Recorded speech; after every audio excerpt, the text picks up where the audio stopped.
You may have heard that there is no easy way to sink an aircraft carrier. In our case, there is almost no way to sink a modern U.S. Navy carrier. These expensive and advanced military ships are deployed and operated in every ocean around the globe.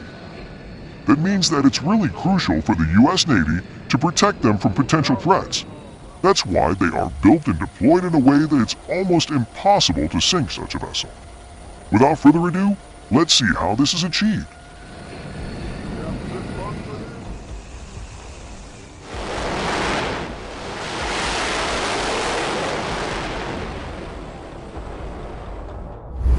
U.S. aircraft carriers are beasts of the ocean. Considering that U.S. Navy is the biggest in the world, it's clear that it operates the most advanced and capable aircraft carriers. The American Navy has in total 11 active aircraft carriers, although a lot of people believe there are more than 11. That's because they wrongly consider amphibious assault ships as aircraft carriers. The U.S. Navy's greatest carriers are the Nimitz class and the Gerald R. Ford class. The Nimitz class carriers have sailed since 1975 and are currently the second biggest carriers worldwide. It only falls short of the Gerald R. Ford class that holds the record for the biggest aircraft carrier in 2021. It's capable of carrying over 75 aircraft and is powered by one Bechtel, a 1B reactor. The Gerald R. Ford class carrier is the worthy subsector of the Nimitz class. Its single reactor is more convenient and powerful, and the vessel is equipped with advanced systems and an array of modern features.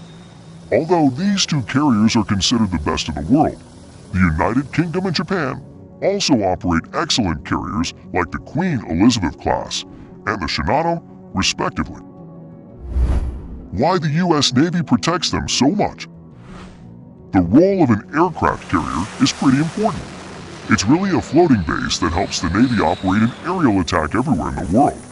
Their contribution in tactical and strategical missions is very significant and many times decisive. Their purposes in battle can vary and mainly depend on the capabilities of each ship.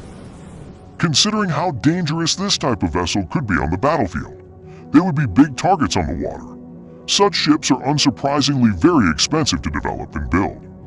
For example, the latest Ford-class carriers cost almost $12 billion each. Besides that, operating costs aren't cheap either. It's estimated that the most advanced carriers of the U.S. Navy cost over $1 billion annually to operate. Taking in mind that the protection plan of these ships is really important to the navies of all nations. That's why the U.S. Navy has invented the Carrier Strikes Group. Such groups contain an aircraft carrier, and usually a cruiser, a bunch of destroyers and frigates, submarines, and other auxiliary ships. The Carrier Strike Group is one of the most powerful naval fleets composition that operates in the 21st century.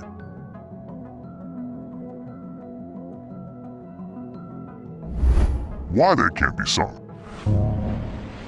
To see how hard it is to really sink a carrier, let's imagine a hypothetical scenario between a Carrier Strike Group and enemy fleet.